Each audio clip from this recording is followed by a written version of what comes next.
When further conflict broke out in 2013, Ethiopia was the first country to stand with you to restore peace. We hosted the August 2015 agreement, which heralded the end of the 2 years conflict. The agreement has faced many challenges, but life is now returning to normalcy. From our own experience, we are very aware that state building is a complex and daunting task. You'll, I am sure, agree that the challenge of achieving peace and stability is a huge duty. Equally, there is no alternative options than following a peaceful track.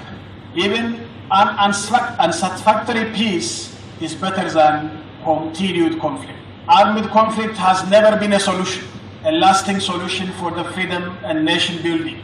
Ethiopia rejects the path of war and armed resistance in any form and stand with those who have chosen peaceful engagement. Taking this opportunity, I just want to call upon all the South Sudanese people that peace is very important for the South Sudan, first of all, but for the region at large. So everybody has to work for peace. And I call upon any armed group to silence gun and stop any kind of armed movement in South Sudan. Because in history, we have never seen that armed struggle has brought a lasting peace and stability for a nation. Bakita Radio. Radio Bakita. صوت الكنيسة. The voice of the church.